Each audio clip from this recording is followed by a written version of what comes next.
सुप्रभात बच्चों, फिर एक बार हिंदी जागृति पथ में आप सभी लोगों का स्वागत है। आज मैं यूपी बोर्ड इंटर का हिंदी का वो पाठ लेकर आया हूं जो लगभग तय है कि इस पाठ से हर बोर्ड की परीक्षाओं में जो प्रश्न पूछे जाते हैं। अनिवार्य संस्कृत से है सुभाष रत्नान। सुभाष रत्नान। अब इस सुभाष रत्नान में हम पहला श्लोक का अर्थ बताने जा रहे हैं कि भाषासु मुख्यम मधुरम दिव्या गिरवाण भारती। भाषाओं में मुख्य, मधुर और दिव्या माने अलौकिक, गिरवाण भारती माने संस्कृत है।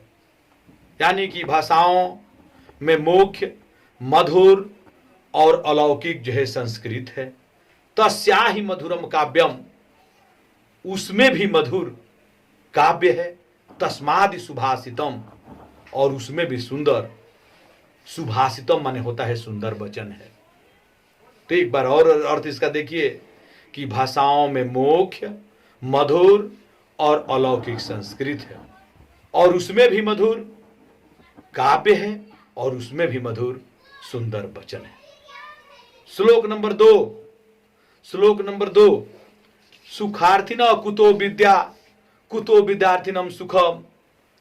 सुखार्थी वा तजेत विद्या, विद्यार्थी वा तजेत सुखम। इसमें सुखार्थिना का अर्थ है कि सुख की इच्छा रखने वाले के लिए, कुतो माने कहां, विद्या माने विद्या। सुख की इच्छा रखने वाले के लिए विद्या कहां है, और कुतो विद्यार्थी न सुखम, और विद्या की इच्छा रखने वाले के लिए सुख कहां है। सुखार्थी तजेत विद्या। सुखार्थी यानी सुख की इच्छा रखने वाले विद्या त्याग देते हैं, और विद्यार्थी तजेत सुखम, और विद्या की इच्छा रखने वाले सुख त्याग देते हैं। श्लोक 3। जल बिंदु निपातेन। जल बिंदु निपातेन माने गिरने से, क्रमशः माने लगातार, पूर्यतः माने पूर्ण रूप से, घटः माने घड़ा। जैसे जल की बूंद लगातार गिरने से क्रमशः घड़ा भर जाता है। सह हेतु सर्व विद्यानाम। सह माने वह, हेतु माने कारण, सर्व विद्यानाम माने सभी विद्याओं का। यही कारण सभी विद्याओं का भी है। धर्मस्य च धनस्य च। इसी तरह धीरे धीरे धर्म और धन भी धीरे धीरे जो है इकट्ठा होते हैं। एक बार और इसको देखिए। जैसे जल की बूंद लगातार गिरने से क्रमशः घड़ा भर जाता है, यही कारण हर प्रकार की विद्याओं का भी है। और इसी तरह धर्म और धन भी धीरे धीरे करके जो है एकत्रित होते हैं। श्लोक नंबर 4। काव्य शास्त्र विनोदेन कालो गच्छति धीमताम, व्यसनेन च मूर्खाणाम, निर्दया कलहेन वा। बहुत सुंदर जो है ये श्लोक है। कई बार जो है यह जो है पूछ चुका है प्रश्न पत्रों में। तो काव्य शास्त्र विनोदेन माने काव्य शास्त्र, विनोदेन माने मनोरंजन, कालो माने होता है समय, गच्छति माने होता है व्यतीत होना या जाना, धीमताम माने होता है विद्वान। यानी विद्वान लोगों का, धीमताम विद्वान लोगों का, कालो माने समय, विद्वान लोगों का समय, काव्य शास्त्र विनोदेन माने काव्य शास्त्र के मनोरंजन में, गच्छति माने जाता है या व्यतीत होता है। यानी कह सकते हैं इसको कि विद्वान पुरुषों का समय काव्य शास्त्र के मनोरंजन में व्यतीत होता है, जबकि व्यसनेन मूर्खाणाम निर्दया कलवेन हा, जबकि मूर्खाणाम माने मूर्खों का समय, व्यसनेन माने होता है बुरी आदत, निर्दया माने सोने, कलहेन माने झगड़ा। जबकि मूर्खों का समय बुरी आदत, सोने और झगड़े में व्यतीत होती है। फिर श्लोक नंबर 5। न चौरहार्यम न च राजहार्यम, न भातृभाज्यम न भारकारी, व्यय कृते वर्धते एवं नित्यम, विद्याधनम सर्व प्रधानम। इसमें विद्या के विषय में जो है विवेचना किया गया है कि विद्या ही एक ऐसी धन है कि न चोर हार्यम, न इसको चोर चुरा सकता है, न च राजहार्यम, न राजा छीन सकता है, न भात्र भाज्यम, और न भाई बांट सकता है, न च भार कार्य, और न किसी प्रकार की यह विद्या भार ही है, बोझ ही है। भार कार्य माने बोझ।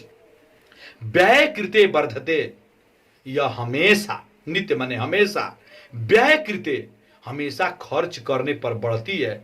इसलिए विद्या धनम सर्वधनम प्रधानम, इसलिए विद्या धन जो है सबसे प्रधान धन है, अर्थात सबसे मुख्य धन है। यानी एक बार इसको दोहराते हैं फिर कि विद्या ऐसा धन है न जिसको चोर चुरा सकता है, न राजा छीन सकता है, न भाई बांट सकता है, और न किसी तरह की भार ही है।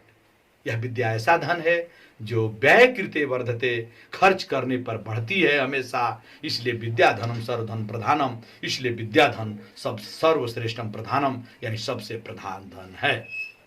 श्लोक नंबर 6, परोक्षम कार्य हंतारम प्रत्यक्ष प्रिवादिनम वर्जेता दिशम मित्रम भीषकुमहम पयोमुखम।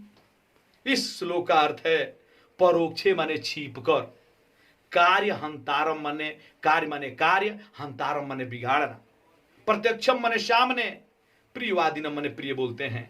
तो बोलेंगे कि जो छिप कर काम बिगाड़ते हैं वह मुख के सामने प्रिय प्रिय बोलते हैं, अर्थात चापलूसी करते हैं। वर्ज एतादिशम मित्रम, ऐसे मित्रों से वर्जित रहना चाहिए, क्योंकि ये मित्र वैसे होते हैं विष कुंभम, जैसे किसी घड़ा में विष भर दिया गया हो और उसके मुख पे थोड़ा सा अमृत रख दिया गया हो। एक बार और इस श्लोक को देखिए कि परोक्षे कार्य हंतारम प्रत्यक्ष प्रियवादिनम, यानी कि जो छिप कर काम बिगाड़ते हैं सामने प्रिय प्रिय बोलते हैं। इसलिए ऐसे मित्रों से वर्जित रहना चाहिए, अर्थात त्याग देना चाहिए, क्योंकि ये मित्र वैसे होते हैं जैसे किसी घड़ा के ऊपर, जैसे किसी घड़ा में जहर भरा गया हो और उसके मुख पे थोड़ा सा अमृत रख दिया गया हो। अब देखिए सातवां में जो है श्लोक नंबर 7, इसमें दिखाया गया है कि मनुष्य को कैसे दुख सुख में एक समान रहना चाहिए। जैसे श्लोक, उदेति सविता ताम्र, उदेति माने उदय होना, सविता माने सूर्य, और ताम्र माने लाल। जैसे सूर्य उदय होता है तो लाल होता है, और एवास्त में च ताम्र, और सूर्य जो है डूबता है तो लाल होता है। जैसे सूर्य उगता है तो लाल है, और जो है सूर्य डूबता भी है तो लाल है। संपतो च विपत च महान मेक रूपता, यानी इसी तरह मनुष्य को संपतो माने धनित होने पर, धन होने पर, अर्थात सुख में, और विपतो माने दुख में, इसी तरह मनुष्य को सुख और दुख में महान एक रूपता, एक जैसा रहना चाहिए।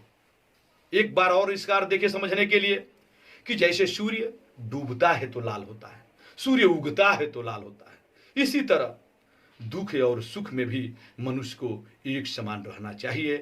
अब इसका जो है पार्ट 2 में इसका जो बाकी भाग है वो हम बताएंगे।